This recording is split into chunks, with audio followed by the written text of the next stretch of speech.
Ladies and gentlemen, welcome to the Game of Finance. Today I've got a very special guest, a man that's no stranger to controversy or podcasts. That's not true. No, that's not true? Hey, I'm just a young battler from the West. That's it, mate, just like me. Ladies and gentlemen, Jack Henderson. Jack, welcome. Thank you, mate.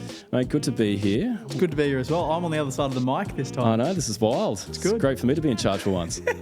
We've known each other a long time. There's no question, regardless of what people's opinions of you online are, that you've done incredibly well. You know, you've built a $60 million property portfolio. You've got a number of different businesses which, you know, in different industries, which are doing very well.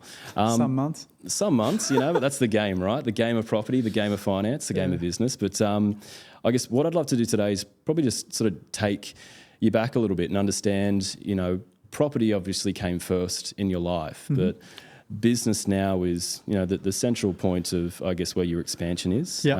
While your portfolio is growing and growing and growing, I guess, you know, a lot of these purchases now are being bought through a different vein, which I think a lot of people may not know the full story of or probably appreciate the complexities that go with it. So I guess if we wind back to when you started in property, did you know you wanted to get into the buyer's agent space, or is that something that evolved in time? I had no idea. I just knew that Chris Gray, who was, you know, a digital mentor to begin with to me, this guy on YouTube who spoke about how property bought him a yacht and a Lamborghini and he lived on the harbour, and I was like, that sounds not too bad to me. It's better than driving an excavator, surely. So I did that. I was inspired by him and I actually used him as a buyer's agent for one of my first purchases. And then after I got into buying a couple of properties, you know, it's like property is essentially a form of business, right? Like regardless if people call it investing or not, like there's a lot of stuff you need to know about finance and about structuring, and you understand cash flow in and out and all the rest of it. So I actually wanted to work for Chris. I said to him many, many times, like, give me a job, I want to work for you. And he said, there ain't a chance you're working for me. You are a liability. Really? We actually had a chat about it the other day. I called him up for something. And I said, mate, you could have had all of this. Your business could be 20 times the size it is right now. And he's like, unfortunately, Jack, I didn't want to be on four corners. So, so I knew I wanted to do some sort of property business, but it was only after I become an investor for a little while and then I started to learn the game. And obviously you start to learn that income is very important. So when you work for someone, you can earn a lot of money, but you're capped essentially to how much you can earn to an extent, versus doing your own thing. It's an unlimited amount of money that you can earn if you're good. There's also unlimited downside as well. Absolutely. So yeah, Chris wouldn't hire me and he said, you're a great client, but unfortunately you're not representing clients. And he knew me when I was young, right? Like people think I'm loose now. I was like 5 times loose back then. So I went and become a contractor for another firm in Double Bay, and within 12 months I was their highest performer. I did $1 million in fees in my first year from someone who literally on the October long weekend of 2019, on the Friday I was a mining worker, and on the Monday I was a buyer's agent in Double Bay. So. Wild. And then within 12 months I was their highest performer, and I got sacked from them. So it was probably a good call with Chris not wanting to hire me, because I probably wasn't a very good team player back then. It was all for Jack Henderson. So, but I think that was also, I guess, you know, your baptism of fire into Henderson, right? And I guess for yourself, you know, marketing was a big thing that you did from day one. So property, I guess, in your formative years, and correct me if I'm wrong, was, I guess, where you were putting all your time, energy. And I agree. I think you need to treat your property investing like a business. You know, you need to be looking at it at least 6 months, understanding where these assets sit within the longer, you know, strategy, and how can you look to use structures and increase your income and do all the things to be able to grow it. But you brought marketing in basically from day one, right? So Sammy Black. He was my first content first carc. hire. That's right. There you go. Now you got multiple. That's right. Now you got multiple carcs. That's good. Inside scoop there. You know, if no one knows what a carc is, you should Google it. But essentially, they sit in the corner, and if you look at the content guys, they sit in the corner with cameras. So if you've been to Jack's office, you'll see the visual. So That's right. I mean, I only had people that shoot content from day one because I listened to so many people, you know, like Gary Vaynerchuk for many, many, many years. Like I get another digital mentor that I listen. I don't know how many podcasts and YouTube videos I listened to of that bloke, but it was hundreds and hundreds and hundreds. So what made you, I guess, just go all in on that? Because it was still like, you should 2020, always, right? Your first employer, 2019 is when I hired Sam. Or the start of 2020, sorry. The January of 2020 is my first employee. And it was just because Gary Vaynerchuk always used to say your first employee should be a videographer, not a PA or an EA. And I was like, oh, fuck, if Gary says it, I should do it. Wow. So I did it. And it's bizarre to think about now, like this guy who no one knew. People know who I am, right? So if I have a videographer now, it's like less weird. Back then, I was a nobody. I had like 800 followers on Instagram, all of which my school friends were. And we would go to open for inspections and bits and bobs, and I'd have this camera with me and people were like, who the fuck is this guy? And there was no red hat back then either. There was no red hat. I used to wear suits and I had this monstrosity of a haircut and yeah, but it worked. I mean, to begin with, I think people used to follow me and put shit on me, but then, you know, you do it for long enough and people are like, fuck, this guy won't stop. And then obviously you get more credibility, the more deals you do and the bigger the business is, and then you start getting media attention and all of a sudden people, you know, stop taking the piss and they start realizing, oh, maybe this guy's not not what we thought he originally was. And I guess throughout that journey, I guess, again, property got you to that point. You loved it. You wanted to get in and buy, you know, for other people, and you found a business in that to be able to scale it out. I think you started with owner-occupiers, and then you moved into investors. Yeah, eastern suburbs, owner-occ. Your investing would have had to stop for a period of time because you would have gone from being PAYG, working in mining, moving into being self-employed, sole trader, potentially company or trust. From day dot, From company from day dot. Yeah. So I guess when your investing stopped, how long did it stop for and when did you get back in? It didn't really, to be honest, because I did this deal, I think it was in 2020 when COVID hit. Like we did these group off the plan deals, which I tell people never to do. But there was like maybe 15 of us and we all went to a developer, put in a $5,000 deposit and we didn't have to pay anything until settlement. And the developer liked it because it kept sales going. Even though they couldn't be counted as pre-sales, it kept sales moving. And we liked it because it was like zero money down essentially. And our upside was, well, if these things grow, we'll make a lot of money. If they go backwards, we'll just rescind on the contract and the developer's got to sue us if he wants to get the rest of the money. And good chance they're going to be broke anyway, so it's not going to matter. So that was how we assessed risk. So I did that deal during COVID, and then I think it was the following year when I bought again. And you know, fortunately, the existing properties that I had already had huge growth, and my income had grown dramatically. And like I bought like fucking $10 or $15 million worth of property in like a relatively short period of time. So when was that? 2021? Yeah, got it. So that's when rates were probably at the back end of the lowest point before they started to spike in, was it 22, 23? Yeah, and then I did like heaps of crafty shit where I was putting like low deposits down, long settlements. Like I bought an office in Paddington for $6 million, I think it was. And I was like, I definitely don't have the money to settle this thing. So like I had to piece together a deal with my business partner and a few other bits and bobs. I bought a penthouse in Newcastle. I bought that block of land on the river. I think I bought another apartment in Newcastle. And I was like, how the fuck am I going to settle all this shit? Fortunately, it all worked out. But yeah, I went pretty hard. And I guess to settle all that shit, you know, you obviously had to build, you know, the business. Yeah. And you had to be able to scale that business. And I guess Gary V was that early influence. And I guess, you know, now, you know, you've done a lot of different masterminds with different people. So I know Alex Hormozi, Tony Robbins, a lot of these guys, which are huge on the global scale. What was some of the biggest stuff that you think you've learned from them throughout the last 5 years of growing this business? Because this has really been, I guess, probably the foundation for the other businesses you're working on at the moment. For sure, yeah. Probably different things from different people. Like Hormozi's very tactical, right? It's like service-based business. This is how you grow. Where Tony Robbins is more of like a mindset, belief system person.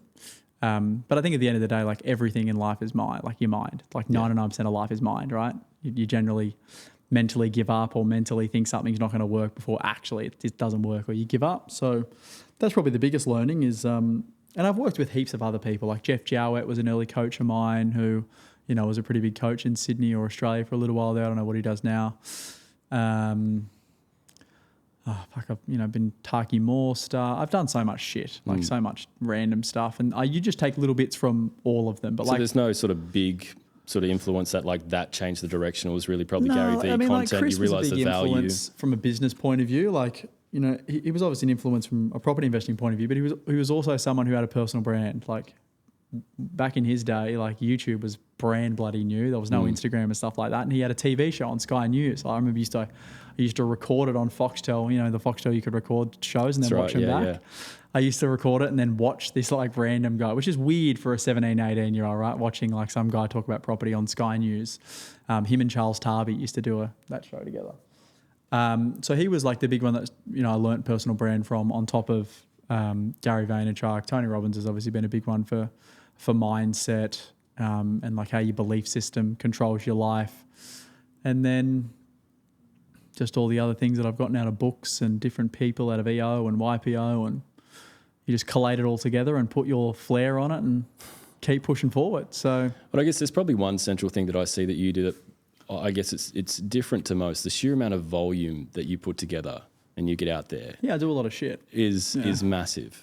So, and I know that's huge from Hormozi. He sort of from a has content point of view. Correct. Yeah, that look, if you really want to get out there, you need to be putting out so much content that it's unreasonable for you not to succeed. I guess, how have you found that approach, and when did you really shift and turn that dial up? It's been a constant thing. As you get more and more staff, obviously you can do more and more. But with content, obviously you're always the roadblock. Like sometimes I don't feel like recording. Sometimes I'm away for long periods of time. And sometimes I feel really good and I want to record all the time. So the more you do, I mean, business is very easy. It's like if you shoot more content, you will make more money. So I'm like, I like money. So you sort of get into the habit of shooting more content. And also cool things come off the back of it. Like I shoot a bit of content, it gets picked up by another media channel, and all of a sudden there's all these like, have you heard of the pull the thread, terminology? Yeah. It's like that's what happens. You do something and all of a sudden like things come off the back of it. So I've done that now for like 5 or 6 years, and really cool shits come off the back of it. Some good, some bad, but most of it good. Well, that's part of the journey, right? And I think, while, getting that attention and getting that interest is incredibly important. It's pretty wild how many people see my, like, there's not a place I go now where I don't get recognised or someone asks for a photo. Well, it's we crazy. were in France last year and we had people pulling us up in Nice, right? So right. Where it was like we're next to the ice. Remember that we got that photo on the ice thing? It was like something of the ice. Give them some context. I think it was like a Winter Olympics. So, your Western Sydney problems weren't following you to the south of France, but it's it was wild, right? I think when we were in Greece as well, we had somebody in Mykonos, and those guys at the restaurant. It's like everywhere I go, I get recognised now, and it's wild to think that I fucking talk about property and finance, and all of a sudden people are like, "Oh, mate, love your staff." It's crazy. And that's a huge part of the puzzle, but I guess, the business you've built out to that, you obviously had to love that piece of it too. Like while the content brought the attention, I guess you need to convert that into dollars, right? For sure. So I guess how has that journey been, and how important has it been finding the right people to really help you build that as you go? Oh, you always think you got the right people until they fuck you over, and then all of a sudden you're like, oh, maybe that wasn't the right person. So how do you deal with that? I don't know. I'm pretty stoic about it. I'm like, people are going to be with me for the period of time that they want to be with me for, and then they're going to go and do their own thing. That's the reality. So lots of people have come with me. They've seen how I've grown the business. They've had like essentially full access to everything that I do, all the information that I give to people. And obviously when people are right next to me every single day, they get more information than the average punter does. And they take it all and do their own thing, which is great. So you're going to have like your diehards and then the people that are on the journey for their life. I've dropped my phone in. Like people like Sam Black and Nick and Perry. Like I've got guys that have been with me literally from the start or the first year or so. I know I'll start to gain more and more of those people. Like we've got probably 120 staff now across the group. Across different parts of the group, right? So there's, I guess, Henderson advocacy. You've got asset management. Obviously, settlers now. We're starting to build, a team there. We've got Endeavour Build. So this doesn't happen overnight either. So how has these vehicles sort of come up? Like, have you seen the need? It's happened organically. Like the first thing was advocacy, and then we made the pivot from owner-occupier to investor because things happened, and I was like, fuck, I don't want to keep doing this owner-occupier thing. There's no scale to it. It's always got to be me. People want to work with Jack Henderson, and although in the early days you can make really good money and really profitably, it wasn't going to get me to the level that I wanted to get to. So then I made the pivot into investment, started doing the investment stuff, and generally the difference between the owner-occupier market and the investment market was owner-occupier fees are significant. Generally the fees, if you're buying houses in the eastern suburbs, are like, 60 to 200 grand per acquisition. Then you go into the investment space, it's like 15 grand. I was like, fucking hell. So you're telling me I've got to do 10 of these properties for one owner-occ? That's right. So I hated that part about it. And then I was like, oh, why don't I just work out a model where I can charge, fees that are 3 or 4 times that of the normal person or the normal company, but obviously offer a service that no one else can. And that's how the accelerator strategy come about, which is like, well, we buy and renovate properties. So I was like, okay, well, if I want to have a service where I can buy assets and renovate them and do it all in-house, well, now I need a building company. And then I was like, oh, well, I used to work with a lot of people in the building industry because that's the background I'm from. So that's where my business partnership with Free come from. Like him and I were always chatting, and that started. And then off the back of that, you know, we were like, oh, we need to capture more revenue per customer so we can continue to spend more money on marketing. I can pay my staff better. And that's how the other things come off the back of it. That's how our asset management come. That's how our, you know, finance JVs have come about. So it's just like this natural progression of always looking for the next thing with growth. So, and how important has, I guess, you know, the masterminds, you know, EO, YPO, all those things you do. Oh, it's next level. You're learning from people that are 10 steps ahead of you. And you've got a board, right? You've got guys who Advisory have board, amazing businesses where they sit with you, quarterly? And once every 2 months, Yeah, it's the most important thing. I'd much rather learn from someone who's been there and done it than trying to learn the mistakes myself. And I think that's been a big thing. So, you know, there's probably two sides to Jack Henderson. There's a side that the social media see and what people think, and then there's the side that, you know, is the business operator. And, you know, I'm a relatively well-connected person as well. So, but that's only because I've done so many of these things. And that's the interesting thing, I guess, you know, we've known each other a while and I've seen that side, and it's the side that's incredibly interesting. And I guess, you know, I probably don't see a lot of that, you know, in your content, because I guess, you know, you're talking to a lot of your audience about different things. Yeah. But I think a lot of the business owners out there and a lot of the investors that, you know, want to be business owners or, you know, who just have a general interest in it, you know, would find incredibly interesting. But coming back to, I guess, we started the business, we diversified, we've continued to scale our portfolio out to a certain position. Yeah. I guess you started with, you know, blue chip resi assets and you saw a market in that. That's something you believe in and that's something you advocate with your clients. Believe in it more, even more so now with fucking all these changes. Well, that's right. And we'll come to that in a sec where, you know, our views on off the plan and new to builds. So going into, I guess, the properties you were buying throughout your journey. Yeah. So we were buying the blue chip properties. We moved in to some different types of assets. Commercial property was one. We're also looking at a much different types of assets now where you're actually building business around them. Yeah. So tell me a bit about what you're doing with settlers and beyond. Again, it's a natural progression like growing a business, right? Like you can make really good money in just passively holding real estate. That's been true for a very long time. But what's even truer is if you can buy real estate and then create value, you can make a lot more money. And if you look at the people that have done that really well, people like Justin Hems with Maryvale, like Maryvale is an incredible business by itself, but when you tie in some of the best pieces of real estate in Australia with that business, that's how he's worth a couple of $1 billion. So that was like the inspiration. Is like I actually always had the idea to do things like that. I don't know what it was going to be, but I always wanted to do something like that. So, you know, as you start to make more money and your portfolio gets bigger and you start looking at, you know, when you make millions of dollars a year, buying $1 million property doesn't really excite you anymore. You know, like when you make $100,000 a year, $1 million property is a lot. When you make millions, you're like, oh, well, what else can I buy now? So that's like, again, the natural progression. So then you start looking at bigger assets. You know, we did a few office purchases for our business because, again, we're operating out of those offices anyway. We're paying rent. We may as well operate out of our own businesses or our own premises. And then, you know, Settlers was a play, which was essentially like a rural asset that we now run a pretty successful wedding venue from. That was, I don't know, that was just me trying to do something cool. I wanted a farm. I think it was the land tax angle too, right? Like there was a lot of things that were happening at once. Like I didn't want to pay land tax anymore. I wanted to limit how much land tax I paid. Emma, my fiance, has a background in events, and I was like, you know, she's doing $1,000 or $1,500 kids parties. And I'm like, fuck that. When you spend the same amount of time and charge someone $50,000 for a wedding, legit. It's true though. Yeah, that's how it goes. So I was like, let's do this thing, and you know, I was naive of how much it was going to cost me, and it's cost me probably 20 times what I thought it was going to cost me. But you know, that's like a core piece of our strategy now, which is like buying pieces of real estate where you can get some really cool tax advantages. And now we run a business from it that generates millions of dollars a year. So, off the back of that, becoming, you know, a success and using all the skills that I've learnt in growing Henderson, like how to market, you know, how to charge a premium fee for a premium service offering, how to package something up so it's really unique. Like Settlers is a really unique venue and a really unique offering, which means you can charge whatever the fuck you really want because there's no one else that can compete with it. You learn all those skills, and you know, that took off really quickly. I think like within the first year we had 80 something bookings. Yeah, it's amazing. From zero. It wasn't a wedding venue before, it was just a farm. So, you know, that gives you the balls to go and do more and more shit. Now we've bought, you know, another one and another one only last week. I think it's really interesting, like seeing, I guess, how you've taken the marketing, I guess, knowledge and brand and whatnot that you've built and put these into other businesses. And I guess, you know, a lot of people probably aren't familiar with the term going concern. I guess a going concern business is where you can buy it, you can add value into it, and it's going to add significant value to the business value, but potentially the property value as well, depending on the approvals that you have in place.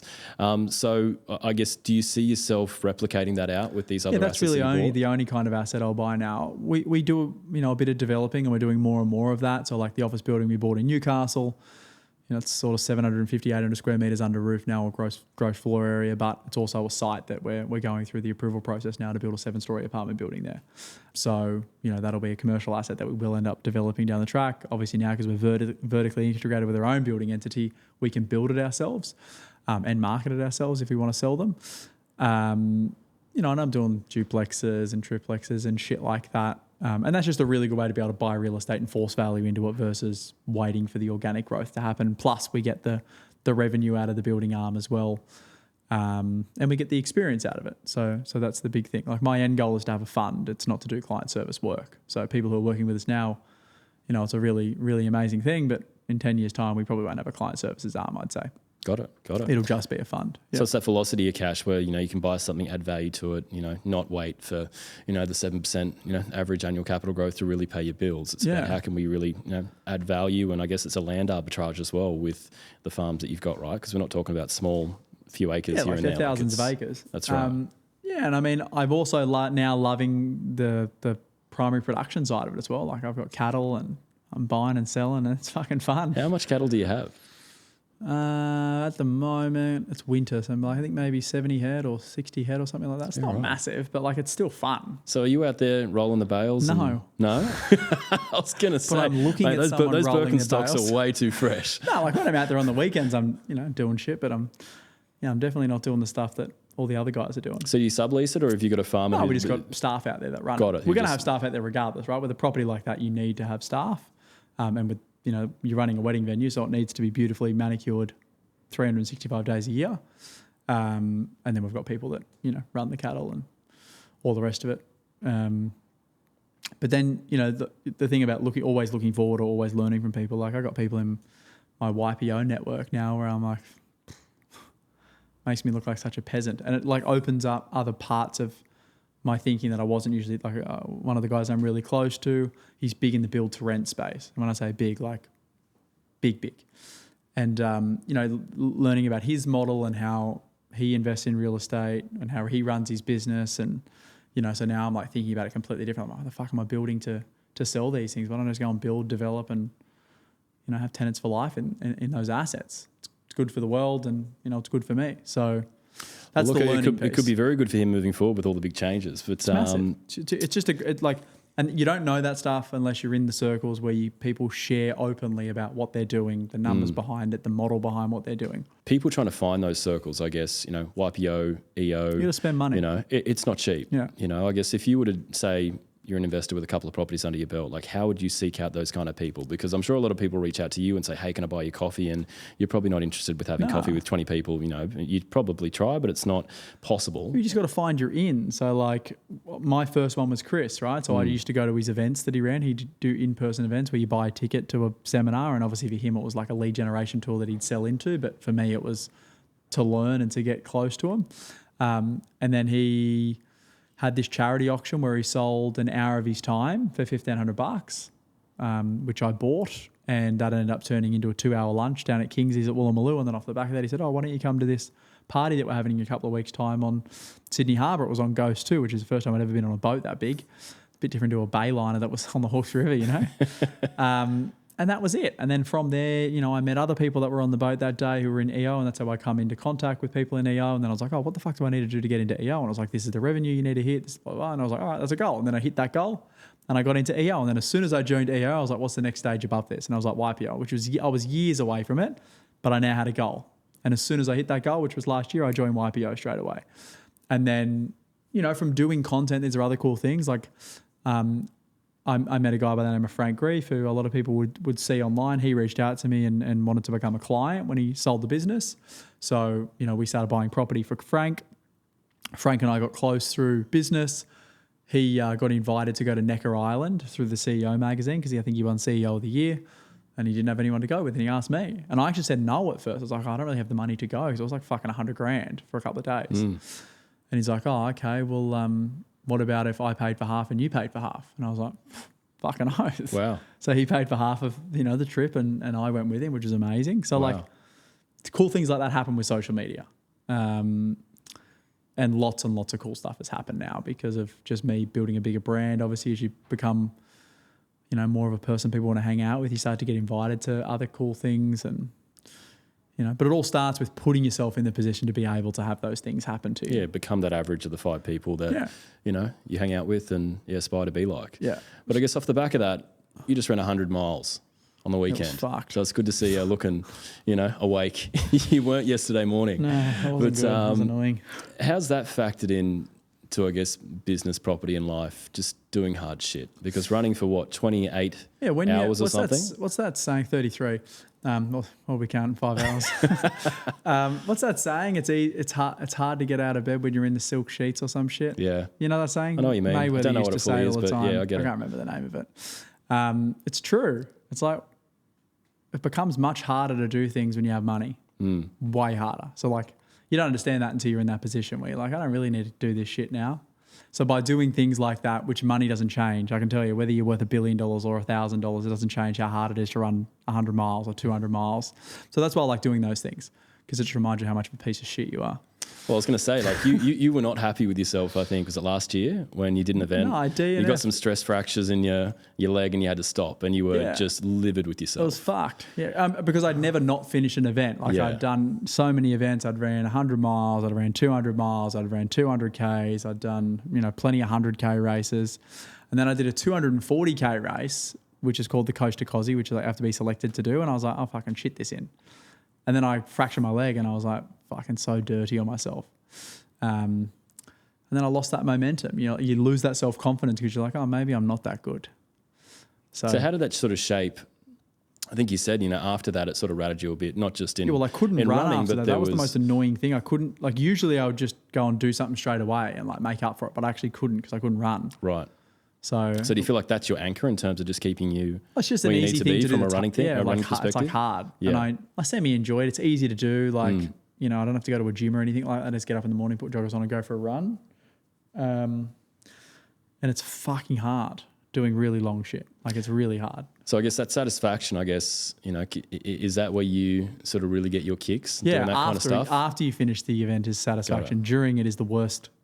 Well, however long. Because cars, boats, you've got all the shit, right? Yeah, and that's the other thing. When you have all that stuff, you realize that it's not that cool. No, it's cool. You need to scratch the itch. Obviously, I would say you don't want to not do it, but when you do it, a car is just a car at the end of the day. You're way less impressed by a Lamborghini when you have a Lamborghini. You look at it at first and you're like, this is amazing. Yeah, I'm so glad I've got this. And then 3 months later, you're just like, oh yeah, it's just cool, a normal car. That's right. Every day I get into my cars, it's the same shit. That's right.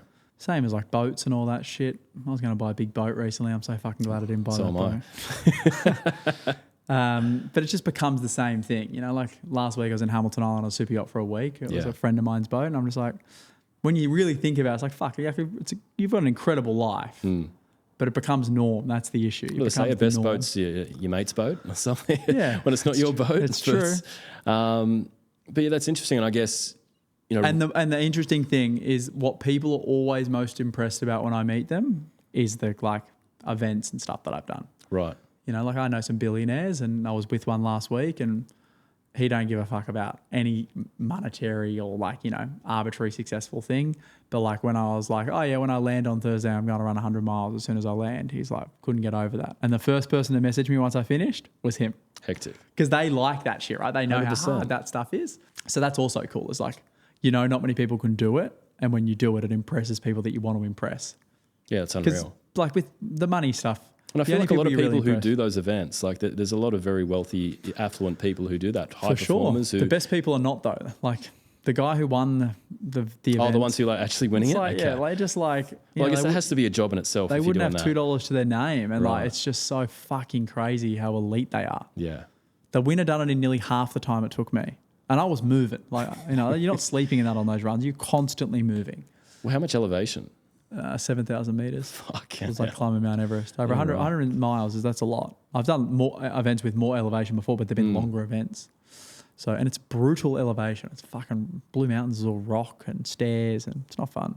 It was hard. So, mate, climbing one mountain to, I guess, the next mountain, which is, I guess, all the changes in the budget. You've been very vocal about, I guess, it not changing, the way in which you do things. I guess what's got you thinking that way? I guess what have you been doing, or what will you be doing moving forward, you and your clients? Like, we've got negative gearing going, we've got the CGT changes, we've got all these things, the tax to trust, which I think is the silent killer. There's not enough noise about that at the moment. What do you think of the budget, and what are you really doing differently? The budget's designed by a bunch of fucking idiots who have never done nothing in their life. Like, if you look at Chalmers' resume and look at Albanese's resume, impressive that they've gotten to the positions they've got, no doubt. But they've done nothing in their life. They've never run a business. They've never actually employed people, and they suck off the tit of the public system. So it doesn't really make much sense. And they're also pandering to the minority of the population. Like, that budget helps the minority of the population, not the majority. Correct. And like, the reason I know that to be factually true is there's 10 million homes in Australia. 7 million of them are owned by owner-occupiers, of which you can only have one owner-occupier property. And let's assume inside of those 7 million homes, there's 1.5 people per home, because some people are going to be singles that own it and some people are going to be couples that own it. So you're saying that there's 10 or 11 million people that own their own home, and there's millions of people that own investment property, and there's millions of people that invest in shares and things like that to try and better themselves. So by changing the rules on that shit, you're not helping people that are actually pushing the country forward. You're helping people that are not. Well, that's right. I guess negative gearing, for the most part, mum and dad investors really rely on that. We've got serviceability now that's going to change, 20, 25% because of these changes, it's only which is going to push people affect out. normal people. That's right. Like, the negative gearing don't change my serviceability. No. At all. I'm buying in companies. Yeah. Like, and you don't use it. And the people who use it are the people who pay the most amount of income tax in Australia. That's the reality. Whether people want to believe that or not, I don't give a fuck. That's what I know to be true. The capital gains tax discount, again, it doesn't really matter all that much, whether it's an indexation, whether you get a 50% discount. I know this doesn't really make much sense that they've blanketed it across all asset classes. If it was like the narrative was, we're trying to curb, property growth. It's actually funny. I had a chat with the Uber driver on the way here. I'm like, what do you think about the budget? And he's like, I'm a renter and blah, blah, blah. And I said, yeah, but, if property values, I think I said something on, we were chatting about something. He's like, yeah, but rent money's dead money. I said, no, so is owning a property that doesn't grow in value when you're paying interest on every single day, right? And it's like, everyone wants the property market to hold or come back until you're in it. And then it's like, why would you own a property if it doesn't grow? Because you're paying the bank interest, which is dead money. You may as well pay rent, because it's cheaper to rent than it is to own. The only reason it's worthwhile owning is because property grows. That's the only reason. That's right. So if it doesn't grow, why the fuck would you own? You just rent. And this is where it's interesting, where you've got negative gearing that only applies to new dwellings. So but that's another, it's fucking stupidity. Like, correct. There is not enough new dwellings at the moment for the amount of people who want to buy new dwellings without incentivizing people to go there. We have got a planning issue in Australia. That's the issue. If you go buy a block of land today, by the time you buy that block of land, get it approved and get it into construction and then finish it, there's probably 5 years, 6 years between when you start that project and when someone moves into their first house. Like, that ain't changing between now and then. Trying to get buildings approved. Like, there's the other issue with construction costs that are becoming, like, sites are not feasible. So although I can understand, hey, we're trying to push people into brand new housing stock, the narrative is good, but the reality is very, very different. You can't build things that are feasible these days, so developers are not going to build them. And even if you could, there's nothing to build. Like, where do you build? So any house and land, fucking release that comes on sale is sold out in an instant. So that's going to make it's going to make new housing more expensive, because you're going to have more and more people flocking to new housing, which means there's going to be more demand. And obviously developers are going to charge what they can charge to make a buck, as you should. And you've got people that probably aren't as educated on the subject, being sold off the plan things in buildings that, have 100, 200 apartments in them, when again you're sacrificing that capital growth, where we want scarcity, we want properties that... And they also forget that they buy into something that they can potentially negatively gear, and they can get the capital gains tax discount on. But when they on-sell that, the next buyer can't. So it only works for the first buyer. Yeah. Which means, let's say it is an investor, because those two things only matter if you're an investor, because you don't pay capital gains tax on your owner-occupier home. What it means is, an investor now is incentivized to go and bring new supply to market, but never sell that supply. Because if they sell it, the new buyer can't get the new incentives. Got it. How fucking stupid is that? Hey, go buy brand new, but never sell the fucking thing, otherwise we're going to take your incentives off you. So it's going to drive more investment, sure, into new, but they'll never sell those properties. Yeah. So it's like that. It's never going to come back to market for first home buyers anyway. The supply long term isn't there. People are idiots. But anyway, I think the good thing about it is the normal public, from what I'm seeing online, and I might be in my own echo chamber, but I reckon that just like what happened in the US, they swung too far left. And they say communism only works until you got no one else to take money off. So, like that's what's going to happen. The government currently are just digging their own hole. I think the coalition and One Nation will come together, and One Nation will give the coalition their preferential votes come the next election. And hopefully we see the end of these fucking idiots. But anyway, regardless of that, you need to be able to move forward regardless of who's in power. That's what people get stuck on. They get stuck on... That's the interesting bit. So I guess, with investors right now, my view, and even personally with what I'm looking to do now, I think it's going to be the most opportunistic time within the next 3, 6, 9, 12 months. Yeah. It's going to be a softer market. There's going to be better deals. There's going to be people selling because they have to sell because we've got interest rates going up. Mm-hmm. And I don't think the fundamentals should shift. We've got these new rules that aren't law yet, but probably will be. And we've got a government that's got tenure for the next 2 years. Who knows what's going to happen, post their stint. Let me just remind people what this government's done, just so everyone understands. We had stage 3 tax cuts that were announced. Those stage 3 tax cuts, if they were in their original formation, would have meant that every single person that was earning under 180 grand a year would be paying less tax than what they are right now. The Labor government removed those. They altered them, which means everyone's paying more tax. Unless you are like the bottom 1%, you're paying more tax than what you should do. They then went, you know what, we've fucked up the stage 3 tax cuts. Let's now go to your retirement fund and change superannuation taxation. So the Division 296 law, the way that they pushed that was like, let's tax these boomers, right, who have worked their ring out their whole fucking life to get money in superannuation so they don't rely on the pension. So now they've changed tax on Division 296. The people that's going to affect are young people, because young people have had super from the day that they worked and they will have it all the way up until when they retire. So now you pay 30% on income over 3 mil, 40% on income over 10 mil. Okay? So don't be aspirational because we're going to tax you more. And now they're taxing, if you want to invest in shares, you want to invest in a company, you want to invest in property, we're going to tax you more. But they grandfathered everyone else. It's just like they're the most backwards people I've ever met in my life. So I guess if you're an investor, if you're buying today, you're thinking about buying, what do you do? I'm an eternal optimist. So I think that the world will be better in the future than it is right now. And as human beings, like there aren't too many people that have an IQ of greater than 50 that don't understand what's happened, right? They know that they're not doing good things for the country. And we still have a $250 billion deficit over the next 5 or so years, which means we're in $1 trillion worth of debt now. 20 years ago, remember, we're in zero. So we've spent just think about this if you don't understand how it works. Think about running a business. And that business is profitable. That's what a surplus is. Imagine spending for 20 years straight every dollar of the surplus plus 50 billion on top. That's what the government's done. We're in $1 trillion worth of debt now. Plus, over the next 5 years, we're going to have another $250 billion deficit. And for people who don't understand the word deficit, it means we're going to spend every dollar Australia generates plus 250 on top. And we have to pay that back. Somebody needs to pay that back, and it's going to be us through taxes and time. Fucking crazy. But I think I think Australia is there's a reason that immigrants from all over the world want to live here, and it's not because it's a shit place, because it's an amazing place, an incredible opportunity. So you've got to be able to see past that. I listened to one of Warren Buffett's. It was his interview the other day from his first Berkshire Hathaway shareholders meeting, where he wasn't the CEO because he stepped down now, and Greg Abel's the CEO.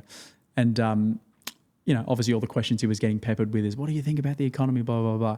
And the way that he answered it was incredible. It was like, in his 70 odd years, almost 80 years, I think it is, of him being an investor in the marketplace and running Berkshire Hathaway, Berkshire's stock has dropped 50% in value 3 times, which means it's halved in value 3 times over an 80-year period, which essentially just tells you that there's going to be good times and there's going to be bad times, but the people who are going to do the best are the people who just continue to chip away during whatever time. They minimize the downside in the bad times and they maximize the upside in the good times. And that's that dollar cost average, right? Correct. We've got times ahead of us where, you could pick up great deals that you couldn't get before. And I think for me, the way I'm investing doesn't change. I'm not looking to change the asset classes I'm buying. I'm not looking to change where up the East Coast for me I'm buying. Is that similar for you and your clients at the moment?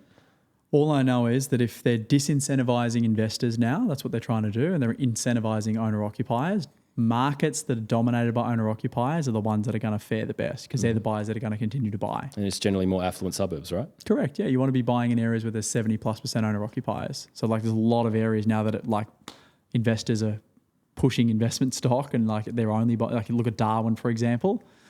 Go and tell me one person you've ever met who said, fuck, I'm going to move from Bronte and I'm going to pack up and go up to Darwin. That doesn't happen, right? It's like, it's not a place people are going to live other than maybe if you're in the Defence Force or something like that.